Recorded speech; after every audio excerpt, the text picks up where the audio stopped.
hablar.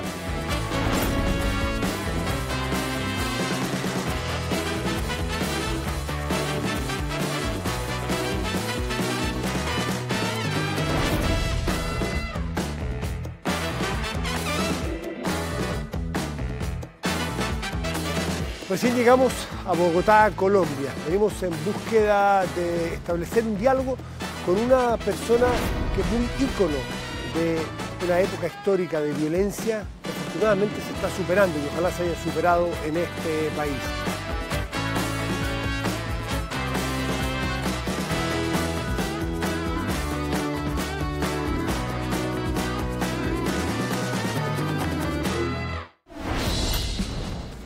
Hoy nos encontramos en Bogotá, capital de Colombia.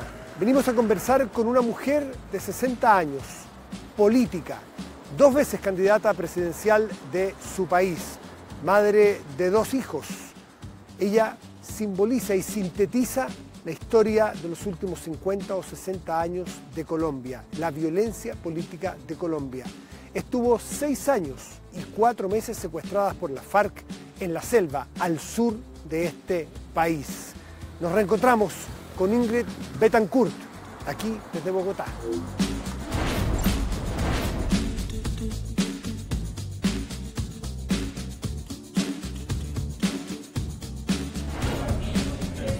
¿Cómo estás? Hola, qué bueno verte.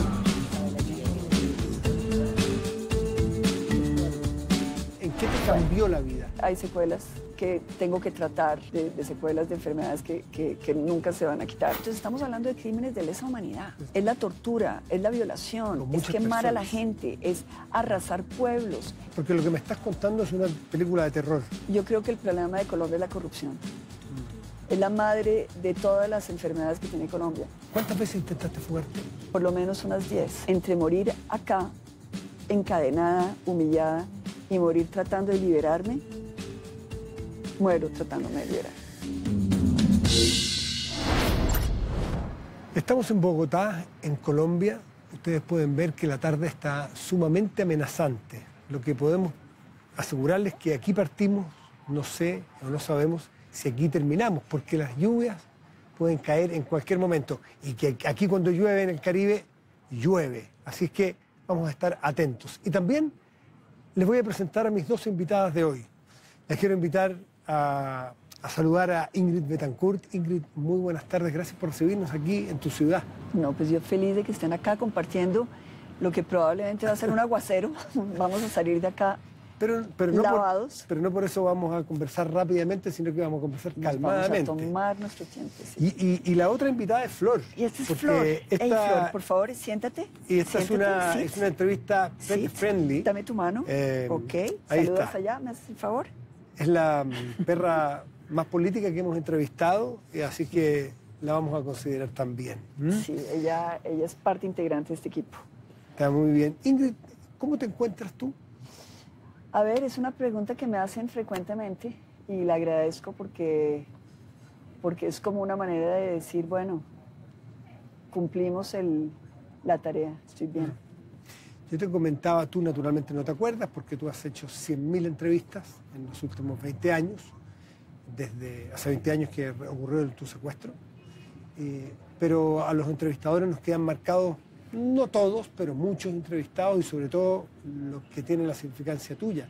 Por lo tanto, me acuerdo perfectamente que el año 2010, cuando lanzaste tu libro, sí, estuviste en Santiago y conversamos. Y yo te comentaba recién que quedé muy impresionado porque, disculpa el atrevimiento, no soy psicólogo, pero quedé muy impactado con tu estado psíquico. Venías saliendo de un libro y de un secuestro de 6 años y 4 meses. Vamos a ver cómo estás ahora.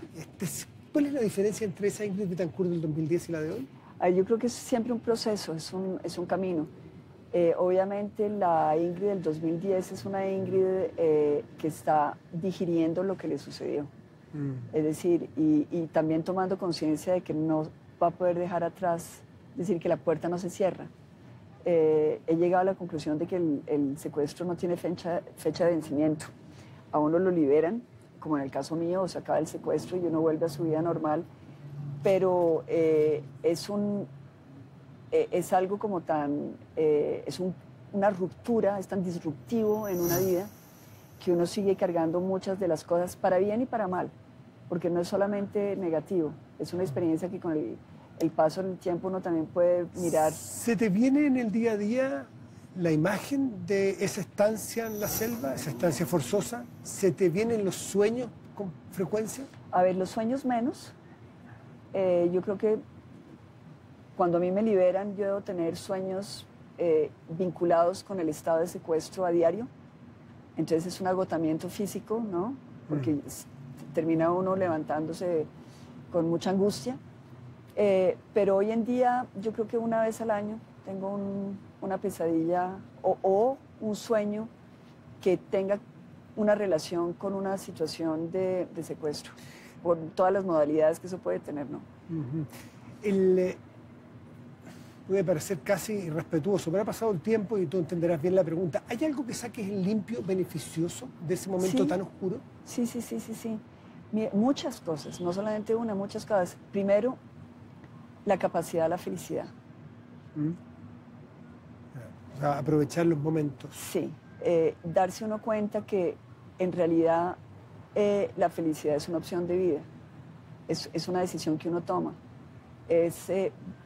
A pesar de las dificultades y de toda la carga emocional que uno puede traer, de la cruz que uno puede llevar, decirse, bueno, puedo agradecer estar viva, puedo agradecer estar libre, puedo agradecer ser amada, puedo agradecer amar, puedo agradecer tener mis manos, mis piernas, mi cabeza y poder ser útil, poder aportar a los demás. Hay mucha gratitud. ¿Y las secuelas negativas? ¿En qué te cambió la vida? Las secuelas negativas también son muchas. Primero, físicamente, obviamente, hay secuelas, cosas ya que tengo que tratar, ya, digamos, diariamente, de secuelas de enfermedades que nunca se van a quitar, están ahí. ¿Adquiriste enfermedades allí? Sí. ¿Por no tratamiento o por qué? ¿Por no consultar, por no prevenir? No sé, porque... No, pues no consultar a quién se le consultaba, no prevenir cómo se podía prevenir. Claro. No, estaba uno a la merced de cualquier cosa, entre otras de ese tipo de enfermedades. Entonces, bueno, eso es algo que hay que administrar.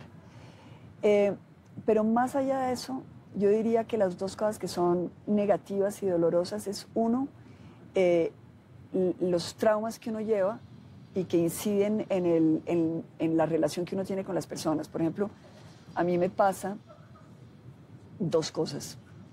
Uno, que puedo ser muy desconfiada. Porque leyendo tu propio libro, pecaste de ser extremadamente confiada en el ser humano. Incluso en guerrilleros te fuiste a meter en la boca del lobo. No. Esa es una versión que han tratado de vender, muy difícil para mí decir que no, porque la han repetido y repetido tantas veces. No, lo que dicen es que tú fuiste imprudente, y vamos a hablar de eso. Yo digo, lo que tú te fuiste a meter a San Vicente del Caguán, donde se sabía que era difícil. No, porque fíjate que San Vicente del Caguán era primero un territorio manejado por el Estado. Es decir, recién retomado en ese momento. Es decir, el Estado hacía presencia, la guerrilla también, pero el Estado hacía presencia. Y cada vez que yo fui muchas veces a San Vicente durante toda la época de las negociaciones con las FARC y nunca tuve ningún problema. Eso es lo primero. Segundo, en el momento en que yo llego a San Vicente y tomo la carretera hacia San Vicente, de Florencia a San Florencia, Vicente, a mí me dicen que tome la carretera, que no hay ningún problema. Y me lo dice el gobierno, me lo dicen los oficiales, me lo dicen mis escoltas. Me quitan mis escoltas. Me desprotegen, es muy curioso porque me desprotegen y al mismo tiempo me dicen, pero aquí le damos un carro oficial para que usted vaya, no hay ningún problema. Y también la narrativa del momento era de reconquista del territorio. Entonces el presidente estaba en San Vicente en ese momento y estaba dando una declaración, que era, ya sacamos a la guerrilla de acá, el país está en normalidad, la tropa está tomando control de todo el territorio nacional. Y yo lo que veía era eso. Habían helicópteros militares por todos lados, tropa, había mucho soldado, había realmente una fuerza, una presencia militar muy, muy fuerte. Entonces, claro, después la narrativa del gobierno fue lo contrario. Esta mañana conversé yo con alguien del gobierno de Pastrana en su momento. Y me decía que la versión es contraria, decía que se te había dicho hasta el cansancio de que no hicieras lo que estabas haciendo. No. Y es una mentira. Claro, y que no te pusieron un helicóptero porque tú estabas en campaña junto con otros candidatos y que no se te quería favorecer. No, eso no fue así. No, eso no fue así. Ellos no me dieron helicóptero porque yo estaba en la oposición y que el gobierno quería tener su espacio. Era un momento importante para el gobierno, también de una derrota en su plan de negociación de paz, y ellos no querían la voz de una oposición que dijera se equivocaron por estos y estos motivos. Una crítica al gobierno que era fácil de hacer, porque obviamente habían cometido muchos errores. Entonces ellos no querían esa voz. Ellos fueron, yo creo, muy cobardes, porque en el momento en que ellos toman la decisión de quitarme los escoltas, no por un ánimo de protegerme, porque si me hubieran querido proteger me ponen más escoltas. No, era con el ánimo de que yo no tuviera ningún incentivo para irme a San Vicente. Pero más que eso, era para demorarme. Es decir, para que el presidente tuviera tiempo de hacer su discurso, de salir y que entonces después yo llegara. Entonces ellos toman unas decisiones graves. ¿Tú crees que hubo inacción de proteger a una candidata en ese momento? ¿O tú crees que hubo un acto deliberado en algún momento de exponerte? Mira, ¿Es responsable el gobierno de Pastrana? Yo creo que es responsable y no culpable. Ya, ¿sí? La culpabilidad la tienen las FARC, que es la guerrilla que me secuestra, pero la responsabilidad del gobierno va en dos cosas. Uno, primero, en quitarme mi protección. Ellos no tenían derecho constitucional a desproteger a un candidato presidencial. Lo hacen. Me quitan mis escoltas. Como saben que lo están haciendo y que no tienen derecho, entonces de todas maneras me ponen un carro, como para que yo no pueda decir, no, es que no me están dejando hacer política, que era el temor que ellos tenían. Entonces ese es un primer hecho grave de quitarle la seguridad a un candidato sin ninguna explicación, sin que mediara ningún tipo digamos, de argumento válido. Y después las mentiras. Es decir, mentirme a mí, diciéndome coja la carretera, no hay ningún problema, y ellos querían o estaban convencidos o probablemente lo hicieron de buena fe, diciendo esto está bajo control militar, no hay ningún problema, ya puede, coja la carretera, con tal de que llegue después. Tú entiendo que tenías cierta cercanía, incluso, no sé si directa y sanguínea, pero cercanía familiar, claro, con Pastrana, el presidente de entonces. Que sí. ¿Volviste a hablar con él alguna vez? Mira, una cosa muy curiosa, cuando a mí me liberan, él es uno de los primeros en llamarme. Y yo creo que él lo hizo... ¿Ya no era presidente? No, ya no era presidente, pero yo creo que él tenía esa culpa y él quería neutralizar. Él no sabía yo qué iba a decir al salir del secuestro, y él quería neutralizar, digamos, mis declaraciones. Yo obviamente nunca he tenido sed ni con él, ni con nadie, y tampoco con las FARC, no he tenido sed de venganza. Lo que pasa es que sí tengo es decir, me parece que la verdad es lo que nos libera. Ingrid, vamos en este viaje de ida y vuelta y en el tiempo y en los temas. Quiero dejar hasta aquí lo más humano y el secuestro, y quiero retomar el hilo de lo político, que en este país es muy llamativo. Estamos pasando probablemente desde los últimos años en un momento de paz. No todos creen en la paz que se firmó en La Habana, en la paz con las FARC, pero si miramos hacia atrás los últimos 50, 60 años, este es un país cruzado por la violencia política de una manera que no conozco otro país, al menos en nuestro hemisferio, no, en nuestra región. ¿Qué FARC, qué ELN, qué narcos, qué paramilitares, qué asesinatos de jueces, de presidentes, de candidatos, de ministros? Magnicidios de todo tipo. ¿Por qué? ¿De dónde viene esta enfermedad de la violencia política en Colombia? Mira, es una pregunta que yo me hago todos los días. Yo tengo una respuesta, pero no sé si estoy sesgada. Bueno, pero es la tuya. Es la mía. Yo creo que el problema de Colombia es la corrupción. Es la madre de todas las enfermedades que tiene Colombia. La corrupción es la que permite... por corrupción hay desigualdad social, hay pobreza. Eso alienta una máquina de guerra, porque tú tienes toda esta juventud que no tiene opciones de vida y que sienten que cogiendo un fusil ganan prestigio, ganan poder y ganan plata. Entonces es una manera, digamos, de salirse de la pobreza, de la miseria. La corrupción hace que no haya posibilidad de que el gobierno funcione. Siempre es un gobierno... Pero hay más corrupción, disculpa, porque la corrupción sí que es transversal. La tenemos nosotros, la tienen nuestros vecinos, la tienen acá, pero en Estados Unidos, en Europa. Pero aquí hay condiciones exógenas que potencializan los efectos de la corrupción. A ver. Es decir, nosotros tenemos primero la facilidad en los años 60 de haber comenzado a plantar droga. Comenzamos con la marihuana, seguimos con la cocaína, ahora son las amapolas, y eso creó una idiosincrasia del narcotráfico que hace que el éxito en Colombia es el de la plata, y el de la plata fácil y rápida. Y eso viene de la corrupción. La corrupción es la que te va diciendo, es decir, todo es válido con tal de que te enriquezcas y rápidamente. Y eso lo ves en la política, lo ves en las decisiones que se toman a nivel privado, lo ves en, digamos, el florecimiento de estructuras delincuenciales. Aquí llegan los venezolanos que están yéndose de Venezuela por las condiciones que conocemos y llegan a formar bandas criminales. Es decir, obviamente no todos, y la mayoría es gente extraordinaria y estamos felices de haberlos recibido y yo quiero mucho a Venezuela y quiero mucho a los venezolanos, pero sí me llama la atención de que cuando llegan a Colombia esa sea una opción de vida. Entonces quiere decir que aquí hay unos espacios que facilitan ese tipo de...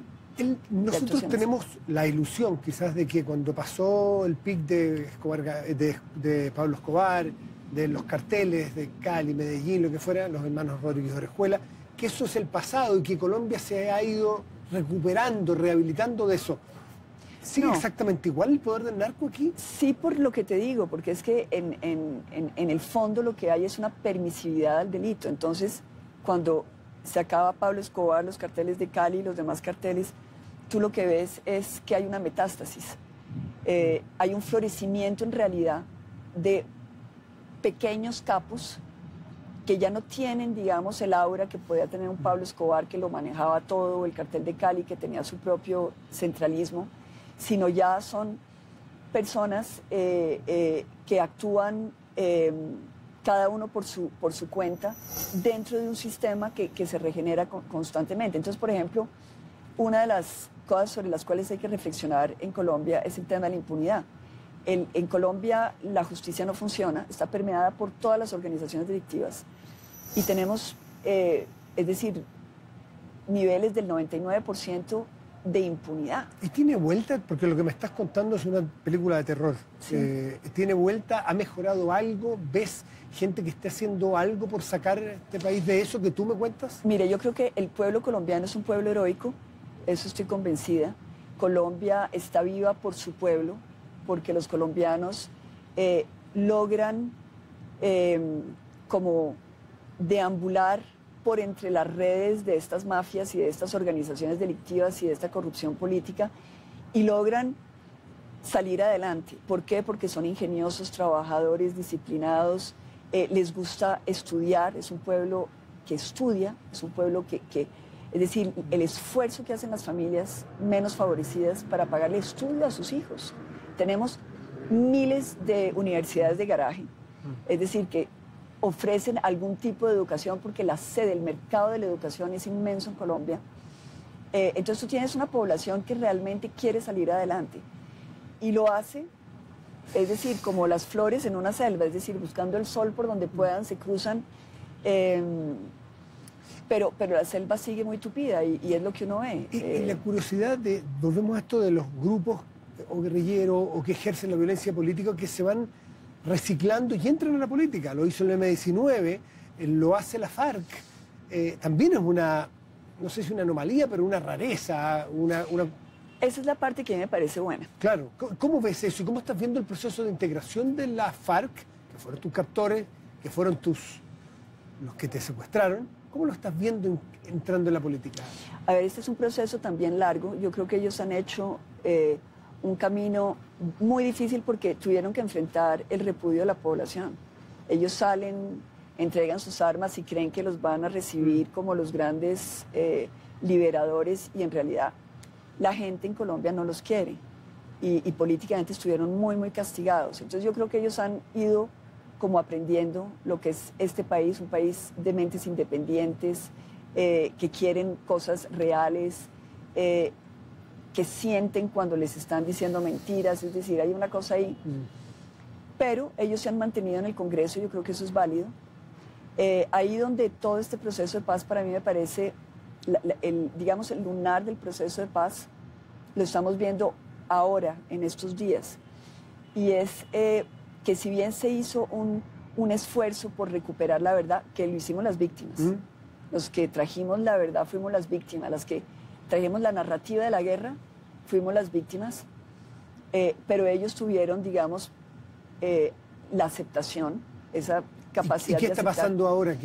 Ahora lo que está pasando es que la justicia transicional, el tribunal tiene que sancionarlos, los tiene que condenar. Ya se les tipificó el delito. ¿Y están preparados para recibir una condena? Pues la condena a nosotros nos parece como víctimas que es simbólica, y eso me parece que es el lunar, porque este es un país que necesita sentencias que sean ejemplificantes, que desincentiven el delito. En nuestro país hay un expresidente que acuñó una frase, Patricio Aylwin, que acuñó una frase que quedó en la historia reciente, que se llama la justicia en la medida de lo posible. Lo criticaron mucho en su momento, porque parecía que estaba entregando parte de la justicia, y era efectivamente, lo hemos aprendido, lo que realmente podía hacer. Él llegó al gobierno, estaba Pinochet todavía como comandante en jefe, no era fácil. ¿No será que esta justicia con las FARC es en la medida de lo posible? Porque el riesgo es que si tú le haces condenas más fuertes, la FARC se active. Mira, el tema yo creo que es diferente. Yo creo que ya hay un marco muy favorable a las FARC. En el proceso de paz, ese marco se negoció y por eso ellos aceptaron entrar en este proceso de paz. Por ejemplo, todos aceptamos, el país aceptó, que ellos no pagaran cárcel. Nunca van a ir a una cárcel, a menos de que hayan otros delitos o que etcétera. Pero dentro del marco de que no haya cárcel y dentro del marco de que las condenas no pueden ser mayores a 8 años, ya, es decir, les estamos dando mucha gabela, sin embargo pensamos nosotros, y yo diría una gran parte de la población colombiana, no solamente las víctimas, que frente a estos delitos estamos hablando de crímenes de lesa humanidad. No es solamente el secuestro, es la tortura, es la violación, es quemar a la gente, es arrasar pueblos, es meter niños a la guerra, es todas las barbaridades que sucedió en la guerra. Entonces, tenemos el caso 01, que es el de secuestros. Tenemos más de 21.000 secuestrados por las FARC. Es decir, es un peso. Y yo pienso que frente a la magnitud del delito, tiene que haber una proporcionalidad dentro del marco de lo que se aceptó. Y es corregible porque se aceptó. Pues nosotros lo que estamos pidiendo es que dentro del marco que se aceptó se les dé la máxima condena. ¿Y cuál es la máxima condena? Porque es el máximo crimen. No hay crímenes más altos en la organización jurídica internacional. El máximo crimen es el crimen de lesa humanidad y el crimen de guerra, no hay más. Es decir, eso lo cubre todo. Y nosotros lo que estamos pidiendo es que haya pérdida de libertad en la casa o en el barrio o en un espacio, pero que el mensaje sea que cuando tú cometes este tipo de delitos, que son delitos de guerra, es decir, no estamos hablando estamos hablando de los delitos que se cometen cuando se está en guerra. Esos delitos tienen que sancionarse. ¿Tiene sustentabilidad este proceso de paz en el mediano y largo plazo? Mira, yo creo que todos los colombianos queremos que esto salga bien, pero todos sabemos, y eso lo sabe todo el mundo, que si Colombia siente que le metieron un gol, que si los colombianos se sienten manoseados, instrumentalizados, que si sienten que finalmente esto lo único que fue una pantomima para favorecer a los guerrilleros. ¿Y tú crees que fue eso? Yo estoy esperando las sanciones. Pero si la sanción, mira, por ejemplo, te digo una cosa, a ver, miremos las cosas muy desapasionadamente. En el marco de estos acuerdos, ellos tenían que hacer, para poder entrar al proceso, una serie de gestos, que era desminar los campos que ellos habían minado y entregar los cadáveres de las personas que ellos habían matado, desaparecido, y ellos son los únicos que saben dónde están los cadáveres, porque la gente necesita hacer su duelo. En Chile conocemos de esa historia también. Así mucho. Sí, claro. Y en Argentina también. Pero por supuesto, somos los 3 países que tenemos esa misma antropología muy complicada. Hay familias completas que todavía no han podido despedir a sus familiares. Exacto, y eso es un duelo perpetuo. Eterno. Entonces, esto era lo que se les pedía que ellos hicieran como casa inicial, como cuota inicial de entrada en el proceso. Ahora resulta que la sanción es que desminen y entreguen los cuerpos. Es decir, no. Ese es el punto de partida, Ese es el punto de partida y ahora entonces lo ponen como punto de llegada. O ponen sanciones como, por ejemplo, plantar árboles. ¿Y quién es responsable de eso? El tribunal transicional. El tribunal transicional. Y ahí es donde yo pienso que hay que llamarle la atención al tribunal. ¿Y el gobierno de Petro, del cual tú eres opositora, tiene alguna responsabilidad en esto o es absolutamente autónomo? Ellos no tienen responsabilidad. ¿Puede hacer algo, me refiero? Pues ellos probablemente lo que van a hacer, porque las FARC como partido apoyaron a Petro. Entonces es muy probable que el peso del gobierno sea para favorecer a los guerrilleros, que finalmente son excompañeros, si se quiere, de lucha, de alguna manera. No es totalmente cierto. Petro no fue FARC. No, no fue FARC, pero fue M-19. Fue M-19. Y en las elecciones estuvieron juntas, lo cual es normal, ideológicamente eso se explica. Pero sí me parece que también hay algo que a mí me preocupa y es lo siguiente. Obviamente el proceso de las FARC es la plantilla para el proceso con los helenos, con el ELN, que es el que comienza a negociar Petro ahora. Sí, y hay que encontrar un equilibrio. Demasiadas condenas desincentivan a los ELNs, a los helenos, pero sanciones simbólicas hacen que la población no va a seguir el proceso. De hecho, la sociedad colombiana votó en el plebiscito contrario al primer acuerdo conseguido con la FARC, hubo que arreglarlo. Y me dijiste al pasar que no ves una posibilidad de que vuelva a prender la mecha del FARC, porque tú dices la gente no los quiere. Guardando las proporciones, hablando de una fuerza política como la tuya, ¿a Ingrid Betancourt los colombianos la quieren? Mira, yo te voy a decir, yo tengo dos medidas. Por un lado, si tú te metes a las redes, la violencia en las redes, conmigo y con todo el mundo, es impresionante. Yo creo que eso es es realmente algo que en el mundo entero, este tipo de odios por el net. Sí, pero el 2002 tú no fuiste candidata o eventualmente presidenta porque la FARC te lo impidió. Correcto. Ahora no fuiste presidenta, ahora que perdiste con Petro, porque no marcaban las encuestas y porque el pueblo colombiano no te dio el favor. Bueno, esa puede ser una interpretación. ¿Cuál es la tuya? Mira, yo creo varias cosas. Yo creo primero que yo llegué con la idea de apoyar una causa y los eventos del momento me llevaron a asumir una candidatura presidencial.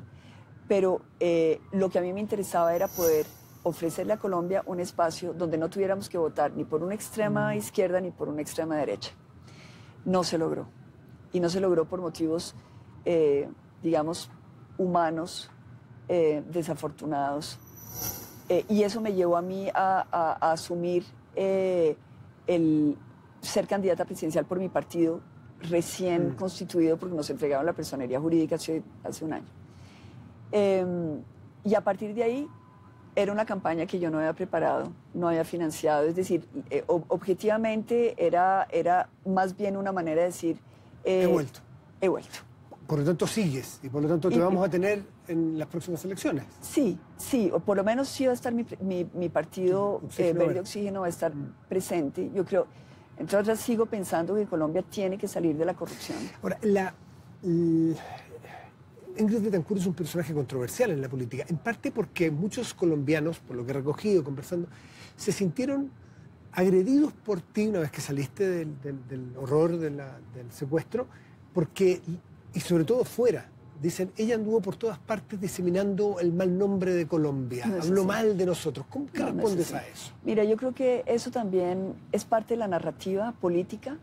Yo he sido una voz de Colombia que ha promovido la paz, que ha hablado, he sido una extraordinaria, yo creo, es lo que he tratado de ser por lo menos, pero me han abierto las puertas también para eso, es decir, eso ha sido también que la vida me ha dado esa oportunidad, pero he tenido la extraordinaria oportunidad de ser una embajadora para Colombia, en muchos escenarios y siempre con una bandera que es la defensa de los derechos humanos y la defensa de la democracia y de la libertad.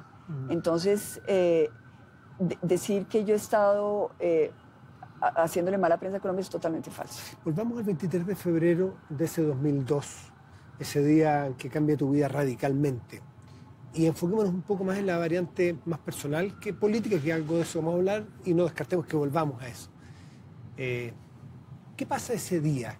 ¿Cómo se viene a tu cabeza ese día? Obviemos lo del helicóptero, lo que pasó con Pastrana, es lo humano, cuando te empieza a llevar este comandante César y te empieza a internar en la selva. ¿En qué momento te diste cuenta de que tu vida iba a cambiar? Mira, en el momento en que nos secuestran, y es cuando el grupo guerrillero que está en esa carretera nos pone las armas y nos obligan a cambiar de ruta, porque en realidad todo al principio es un cambio de ruta, de dirección. En vez de coger por la carretera donde íbamos, nos meten por otra carretera. Ahí yo tuve una película... Ahí ya pispaste que... Pues sí, claro, obviamente, y también tenía mucha preocupación porque había es decir, habían 5 personas conmigo. Entonces, mi primera preocupación era cómo lograr que todos ellos, es decir, si van por mí, lograr que todos ellos los liberen rápidamente.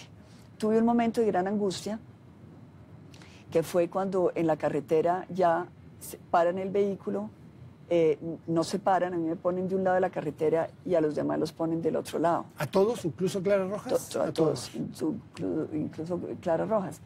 Y ahí yo tenía la imagen de una foto que ha publicado los periódicos de la muerte de un compañero mío de Congreso, Turbay Cote, en que tú ves la camioneta y el cuerpo en el suelo. ¿Tú pensaste que te separaron para sí, fusilarte? Yo pensé que me iban a fusilar, sí. Y me acuerdo mucho haber pensado que absurdo terminar la vida, es decir, que absurdo. Con una inmensa tristeza por mis niños. Ese fue el momento en que... Y en ese momento llega me acuerdo, una camioneta grande y llega un guerrillero manejando la camioneta y se me parquea aquí al pie mío y me dice: hola, doctora Bettencourt. Y yo me volteo y le digo: hola, comandante. Y hoy en día, cuando pienso en eso, pienso qué increíble, es decir, ¿de dónde saqué yo que él podía ser el comandante? Pero era el comandante. Bueno, tú conocías del tema, habías estado muchas veces ahí, habías estado... Sí, pero hoy en día yo pienso... ¿Conociste a los grandes líderes de la FARC? Sí, pero este era un comandante de tercer nivel que nunca lo había visto. ¿Cuándo entras a este espacio liberado que tenía la FARC, este peladero que tú narras en tu libro y en tu historia, y se te empiezan a dar ya las órdenes de cómo es vivir ahí? ¿Cómo te fuiste acostumbrando? Pues yo pensé que no me estaba acostumbrando, y yo creo que nunca me acostumbré, de hecho. Yo creo que hice una resistencia pasiva durante 6 años y medio. Habían cosas, por ejemplo, que eran, primero, al principio muy ofensivas, que era tener que pedir permiso para ir a lo que ellos llamaban los chontos. Los baños. Los baños. Eso le raya a uno la cabeza. Es decir... No poder ir al baño cuando uno quiere. Sí. Y adicionalmente, no solamente eso. Primero, tener que pedir permiso para algo que, pues... Pero segundo, tener que hacerlo siempre con vigilancia. No eso es muy duro. No tener intimidad. intimidad. Nunca más vuelve uno a tener intimidad. Es una violencia psicológica total. Evidente. ¿Hubo violencia física? Hubo todo tipo de violencias. Hubo todo tipo de violencias. ¿Empezaron muy pronto o en la medida que tú te ibas revelando? No, ni siquiera fue con que yo me fuera revelando, no. Esto es un vector que es proporcional al tiempo que tú pasas con un equipo. Es decir, por eso la guerrilla rotaba a las personas que estaban con nosotros, los dejaban máximo, al principio los dejaban 6 meses, después tuvimos, porque nos internaron muy adentro en la selva, los tuvimos 4 o 5 años, un mismo equipo, con un mismo comandante. ¿Y tomaste cariño con alguno de ellos? En alguna parte de tu libro dices que no puedes dejar de sentir admiración por las niñas. Por las niñas. Sí. ¿A qué te refieres? Pues que eran ¿Son tus captores? Sí, pero eran unas peladas que primero estaban ahí por la vida, habían estado la mayoría en prostíbulos, las sacan de los prostíbulos, les ofrecen una joyita, un radio, alguna cosa, y sobre todo un arma.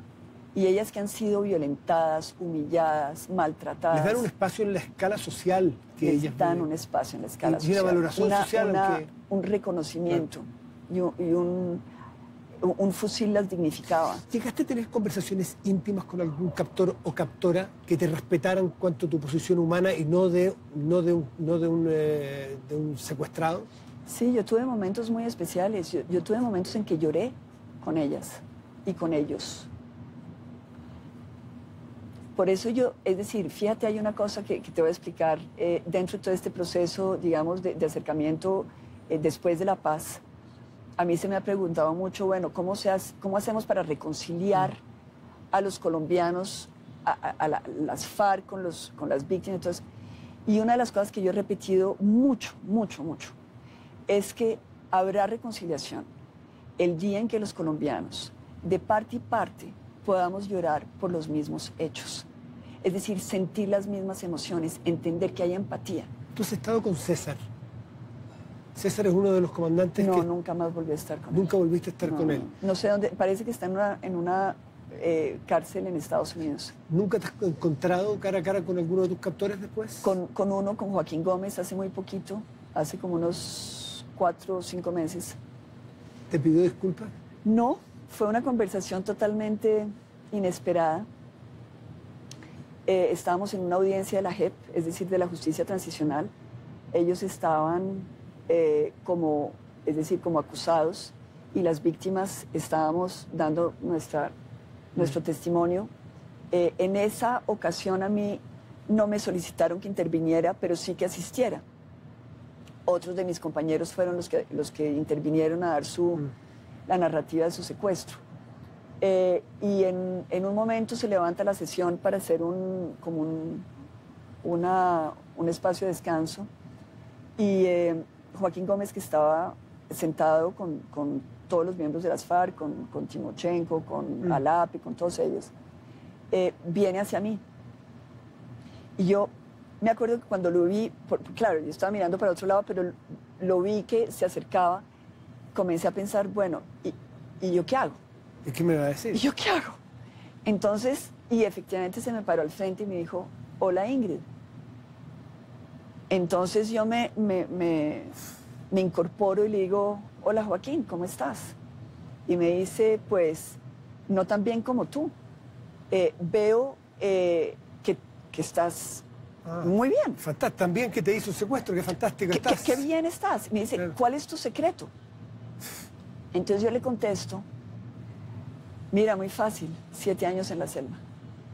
Entonces, claro, cuando yo le contesto esto, que es un poquito, es tu reacción que es la misma mía. Claro. Es decir... Un poquito irónico, ¿no? Pues un poquito irónico. Como, burlesco. Sí, pues porque cínico. como me dice, sí, como me va a decir, bueno, en fin, sí. Lo que fuera. Entonces él no sabe si yo le estoy diciendo por chiste o por agredirlo, y en realidad no es ni por chiste ni por agredirlo. Es simplemente porque siento que hablémonos de lo real. Hablémonos de lo real. Y no dime. ¿Y no tuvo ni una palabra contigo de reconocer?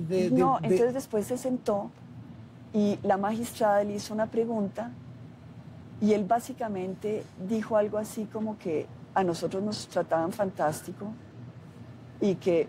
A ustedes, que ellos los trataban muy bien. Sí. ¿Y él te hizo algo a ti en particular? No, él siempre fue, a ver, dentro de las condiciones, él primero fue muy respetuoso y tuvo gestos.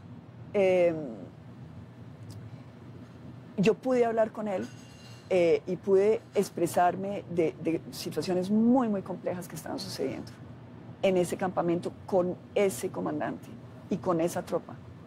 Y él tomó correctivos. ¿Qué cosas complejas? No voy a hablar de eso, pero fueron correctivos que él tomó, por lo menos me aisló y me permitió como protegerme de cosas que estaban sucediendo y que eran muy complicadas.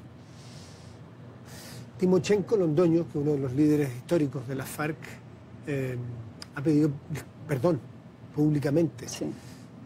Se le ve sentido, se le ve arrepentido. ¿Tú le crees el perdón a Timochenko? Mira, yo a algunos les creo, a otros no. ¿A él?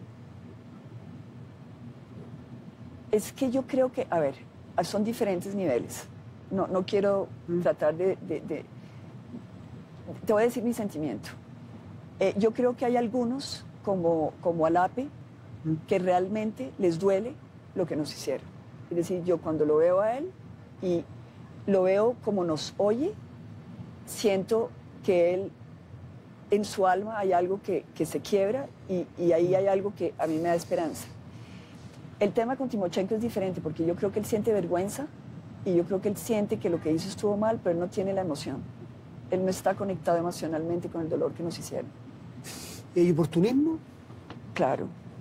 No quiero decir que sea constante, pero obviamente, ves que el oportunismo es...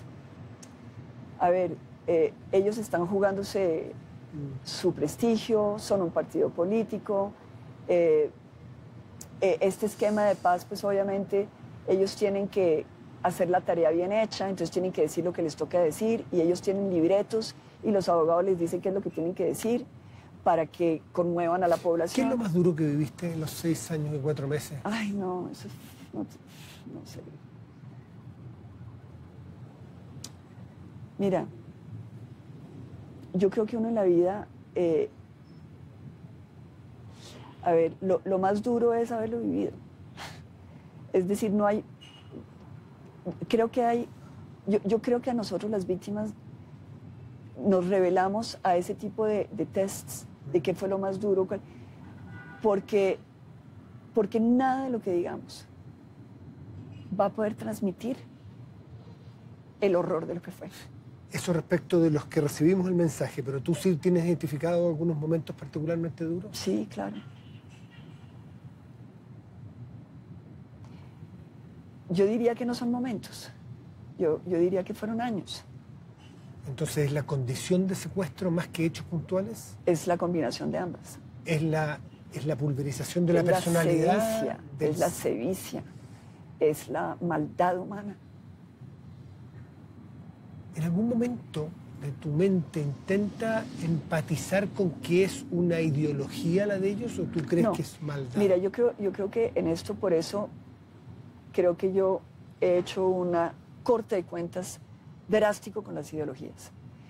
Tú sabes que en Chile, en Argentina, hicieron cosas la extrema derecha. Aquí los hicieron la extrema izquierda y también la extrema derecha. Las ideologías son camisas de fuerza y son justificaciones para hacer cosas que el ser humano no puede hacerlas sin mirarse a la cara. Entonces se pone una cortina que es una ideología. ¿Qué locuras hiciste adentro? A mí se me vino una a la cabeza que sé que hiciste. ¿Qué locuras intentaste hacer? Fugas, por ejemplo. Ah, no, sí. Fugas, muchas fugas. Locura, digo, es superhumano querer hacerlo. Locura porque una mujer sola frente a una guerrilla armada, disculpa el término locura, Nes, hay cosas que cuando... Era imposible, la verdad. Sí, y hay cosas que cuando pienso que lo hice, como que pienso que fue otro yo. Es como que yo miro eso y digo, yo no sería incapaz de volverlo a hacer. ¿Cuántas veces intentaste fugarte? Por lo menos unas 10. ¿Estuviste cerca alguna vez de lograrlo? Sí, claro, estuvimos unos 10 días fuera del círculo, pero yo me escapé con un compañero que era diabético, él le dio un coma diabético y nos tocó entregarnos. Yo creo que si hubiéramos seguido hubiéramos coronado. Cosas muy difíciles que hoy en día pienso y me siento como una pesadilla de haberlo hecho, es meterse en un río de noche y dejarse llevar por la corriente. Ríos de la selva, es decir, ríos donde tenemos anacondas, caimanes, es decir, lo que tú quieras. Y nos metíamos en esos ríos porque era la única salida hacia la libertad. Y yo pienso, es decir, sí. Por un lado, el valor de la libertad y la pérdida del valor de la vida, que si me muero ya no puedo estar peor. O sea, que te llevaron a tu peor momento. Que... Sí, es eso. Es eso. Y es también decir, bueno, entre morir acá, encadenada, humillada, y morir tratando de liberarme, muero tratándome de liberar. ¿Cuánto tiempo de los 6 años y 4 meses y fracción estuviste encadenada? A ver, de los 6 años y medio, yo debía estar 5 años encadenada. ¿Al cuello siempre? Al cuello, sí, yo tengo las marcas de la cadena, sí. ¿Y cuando tú le pedías que te encadenaran a un tobillo? Al principio lo hicieron y después no lo hicieron más. Y no lo hacían porque, obviamente, psicológicamente, los seres humanos somos llenos de simbolismo. No es lo mismo encadenar a un pie que encadenar a un cuello. O sea, es humillarte hasta el final. Sí. Humillarte dentro de la humillación que era tenerte. Sí, sí. Y con refinamiento entre la humillación. Por ejemplo, a ti te pueden poner una cadena en un pie suelta, más apretada, y te duele. Y te duele. Claro, claro. O te la ponen en el cuello y te la aprietan hasta que no puedas pasar saliva. Una de las fugas que narras en el libro, que es muy impresionante, una noche que tú esperas la lluvia, que es aliada tuya, porque la lluvia genera... Claro, esta lluvia que está amenazándonos aquí, porque la lluvia va a generar en los techos ruido, y ese ruido te va a permitir a ti hacer el ruido para romper una tabla y poder salir. Sí. Es muy impresionante porque también narras que te habían mostrado las anacondas, los caimanes, para que sepas a qué te enfrentabas si te ibas. Pero a mí me llamó la atención otra cosa, ni las anacondas ni los caimanes, es que Clara Rojas, tu compañera de fórmula presidencial, tu asesora directa, tu compañera de pieza con la que compartiste colchón la primera noche, no te acompañara.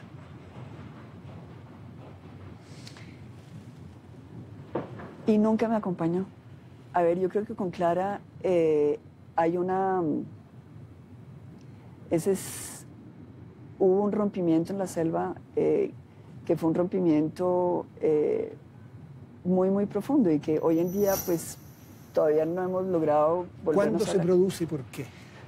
Se produce porque hay varias cosas. Primero, porque hay una narrativa que es la que ella se da a sí misma y es la de que es por culpa mía que ella está ahí. Ok, es decir, obviamente si ella no hubiera estado conmigo no la secuestran, pero yo no soy responsable.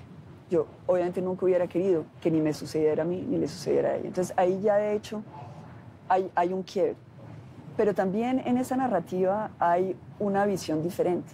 Yo estoy tratando de escaparme y ella está tratando de adaptarse. Y ella quiere adaptarse porque quiere tener un hijo. Pero son dos maneras muy humanas de enfrentar un drama como ese. Rebelarse o adaptarse. Sí, total. Ella eligió A y tú elegiste B. Sí, sí. ¿Tú tienes algún recelo con Clara Rojas? Yo creo que yo he hecho mi paz conmigo y con todo lo que sucedió, entre otras porque estábamos secuestradas. Es decir, yo no puedo...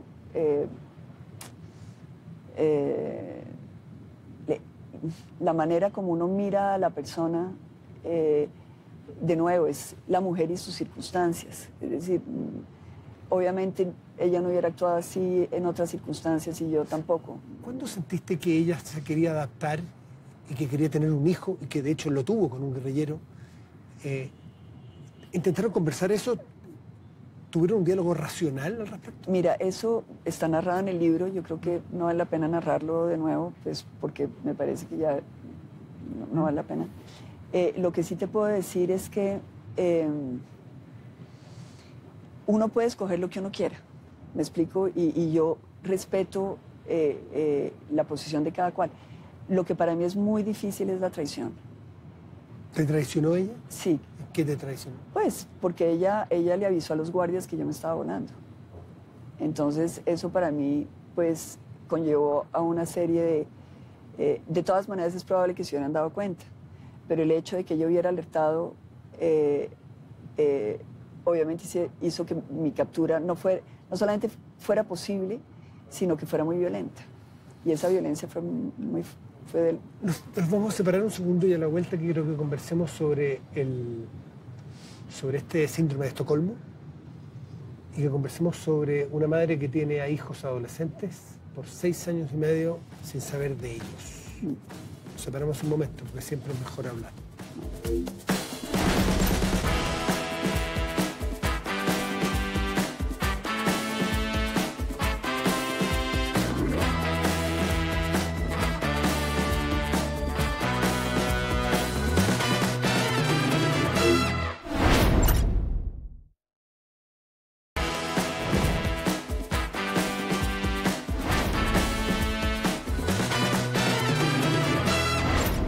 Estamos de vuelta y nos tuvimos que entrar, porque claro, la lluvia no cayó, pero la temperatura sí cayó.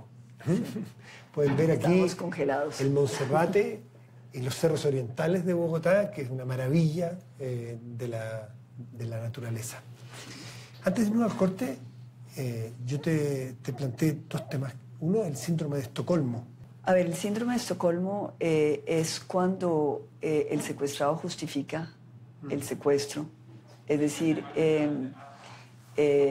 piensa genuinamente, en el fondo de su corazón, que la persona que lo tiene secuestrado está haciendo algo justo.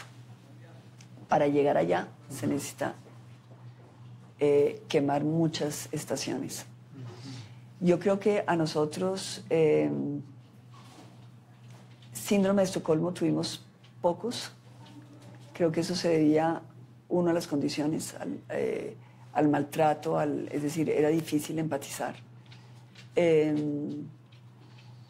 Y también la guerrilla tenía una manera de administrar a los secuestrados que era poniendo muchas distancias entre los guardias y nosotros. Ellos no tenían derecho a hablarnos, los rotaban constantemente, estaban muy vigilados.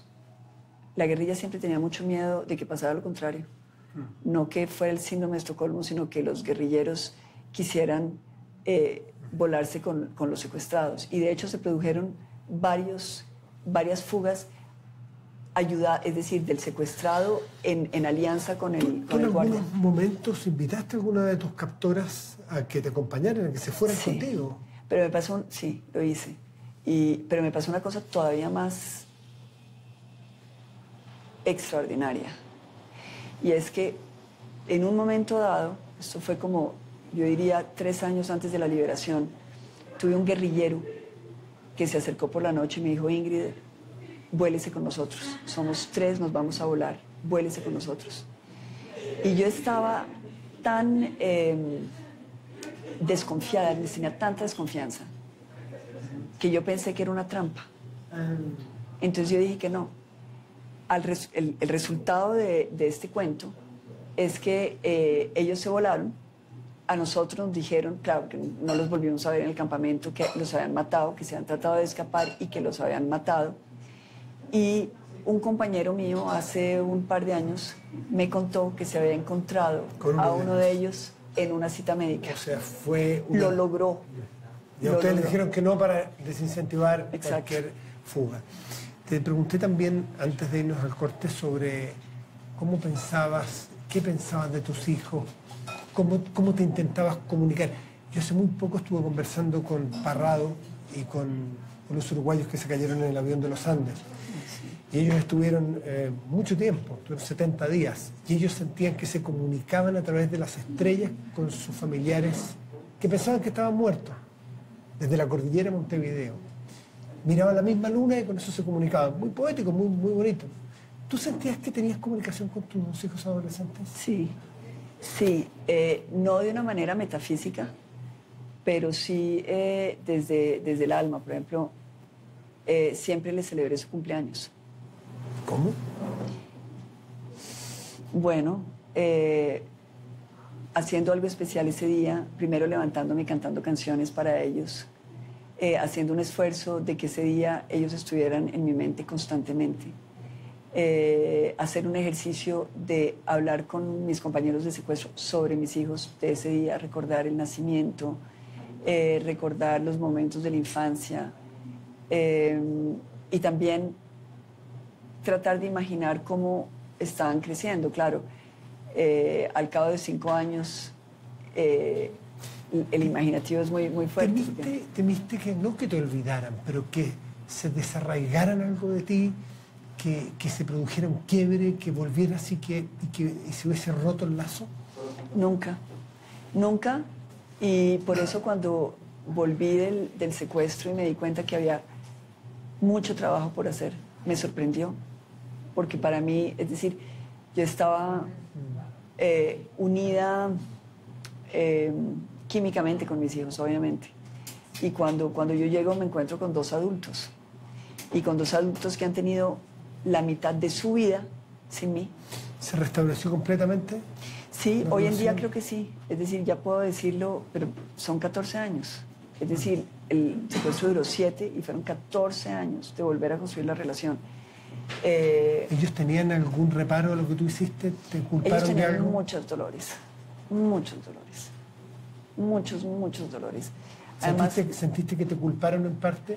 no tanto culpa, porque nunca sentí que ellos me hicieran responsable, pero sí sentían la injusticia de la vida, algo que ellos sentían que por qué les había tocado a ellos y decir, como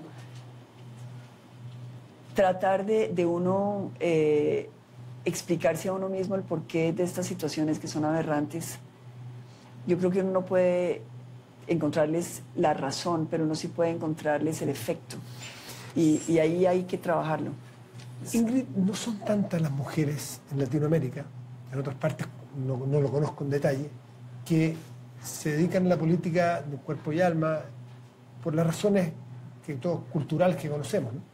Y que se dedican y que siguen y que encabezan partidos políticos. ¿Cómo estás viendo tú el rol de la mujer en Latinoamérica, sobre todo en política? ¿Sientes que han ganado espacio? Yo creo que nos hemos estancado y yo creo que hay que volver a tomar las banderas de abrirle el espacio a la mujer en la política. Yo creo que legalmente hoy en día es fácil, pero hay talanqueras de idiosincrasia que hacen que la mujer está muy presente en la política como está muy presente en la iglesia, en los bancos de atrás. Es decir, no en la consagración, si se quiere, de una misa, no en el rol principal. Yo quisiera que las mujeres cogieran el rol principal, es decir, que fueran las voceras, ellas están siempre organizando las campañas políticas para otros. ¿Tú eres feminista? Me volví, no feminista, pero sí consciente del trabajo que tenemos que hacer por las mujeres. El feminismo, entendido como una lucha de género, me desplace, no me gusta. Me parece que somos complementarios y que, si bien es cierto que la mujer ha sido segregada, explotada, minimizada. ¿Tú has sido discriminada por ser mujer? Sí, claro. ¿En qué cosas sientes? No, pues en la manera, por ejemplo, como lo atacan a uno cuando uno hace política. A un hombre, si un hombre tiene una confrontación en política, van a decir que es una confrontación ideológica, que es un líder y que está actuando en función de sus banderas. Cuando es una mujer, entonces es dictatorial, entonces es emocional. ¿Histérica? Es, bueno, loca, histérica, etc. Y digamos que hay yo creo que el hombre en la política trata de desprestigiar a la mujer por lo que es ella en su ser. Y a los hombres se les ataca por sus posiciones, no por su... Sí. ¿Pero ven mejoría en cuanto hay un avance cultural en Latinoamérica o en Colombia respecto de la valoración? Sí. Mira, yo lo que veo es que primero la mujer ha conquistado unos espacios en muchas otras áreas. Es en la política donde yo siento que la mujer tiene que conquistar todavía más espacios. ¿Y en el secuestro? ¿El haber sido mujer significó algo distinto o era una política, un político? No, pues el trato que se le dio a las mujeres secuestradas nunca fue el mismo que se le dio a los hombres secuestrados. ¿En qué se notaba la diferencia? No, pues en todo. Primero, en la falta de respeto, es decir, en las palabras, en la manera como se enfrentaba las exigencias de las mujeres. Cuando una mujer pedía algo, la infantilizaban. Cuando un hombre pedía algo, se le respetaba su solicitud. Había adicionalmente, en la guerrilla en particular, que la FARC era una guerrilla muy machista, había un sesgo contra la mujer de suspicacia. La mujer, la bruja, la mujer que va a manipular, la mujer que va a decir mentiras, la mujer que va a tratar de salirse con la suya, que si llora no es porque esté sufriendo, sino porque quiere manipular, etcétera, etcétera. Entonces había una falta de respeto a lo que es el ser mujer. Pero yo creo que es una falta de respeto que está ligada a un miedo el miedo, que yo creo que si vamos a un tema muy freudiano, yo creo que eran hombres que tenían miedo de ser débiles frente a una mujer. ¿Vamos a ver alguna vez en el Palacio de Nariño a Ingrid Betancourt como presidenta de Colombia? Bueno, eso no sé, pero sí estoy segura que vamos a ver una mujer, y yo creo que las próximas elecciones van a tener una mujer colombiana. Hay muchas mujeres en la palestra muy fuertes, muy buenas. Lo único que yo quisiera es que cualquiera que sea la mujer que llegue a la presidencia de la República cambie el sistema. Es decir, yo creo que hay que hacer una renovación. Hay veces que no quiero hablar de revolución porque me parece que es como en los términos que le oía a mis captores, pero sí pienso que tenemos que reformar. Colombia es un país demasiado extraordinario para estar en manos de gente tan despreciable. Por último, ¿algún capítulo que te queda por cerrar de su...? Todos. No, me refiero a tu secuestro. No, todos. Es decir, uno vive en la vida cerrando capítulos y también abriendo nuevos. ¿Cuál es el que te falta por cerrar más sentido y que ves más difícil? ¿La reconciliación con Clara Rojas? No, eso, es decir, ella y yo lo administramos, sabemos que hay diferencias, pero eso no es, esos son anexo 5, eso no es primordial. No, lo primordial es el sufrimiento de mis hijos. Sufrieron mucho, y esto yo lo veo en cosas que me duelen infinitamente. Por ejemplo, cuando estamos en familia, yo ya soy abuela de 3, y de pronto, por cualquier razón, uno de los niños no llama o no viene cuando lo llamamos. No se reporta. Y empezamos en una crisis de angustia. Y yo veo en los ojos de mi hija, y ella ve en los míos, el shock de la selva. Ahí estamos, en esa angustia de que no nos vuelva a pasar. Fue la angustia que tuvo tu padre muy enfermo, cerca de la muerte, porque era su hija, te permitió ir a la selva, pero que no quería dejarte ir a la selva. Tan lindo. Él murió y me acompañó. Ingrid, te quiero agradecer por recibirnos aquí y por abrirte a los temas que tantas veces has revisado. Te agradezco mucho y ojalá este diálogo haya sido también bueno para ti, senador, para la gente que nos ve y para todos nosotros. Muchas gracias. Mil gracias por tu tiempo, por tu interés por Colombia. Gracias. Así cerramos esta conversación que podrá tener más capítulos adelante porque seguramente esos capítulos que ella está cerrando nos interesa en un tiempo más ver cómo lo fue cerrando, porque esta historia no tiene final probablemente, porque además siempre es mejor hablar.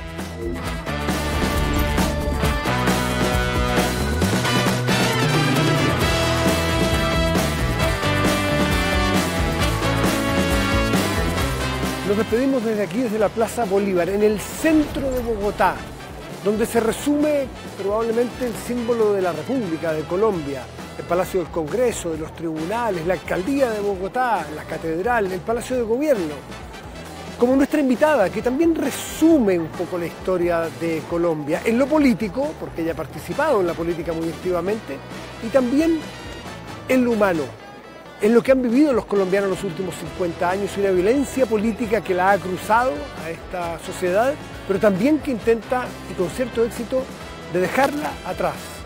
Hemos conversado con Ingrid Betancourt, una historia política pero profundamente humana, con mucha resiliencia, porque siempre es mejor hablar.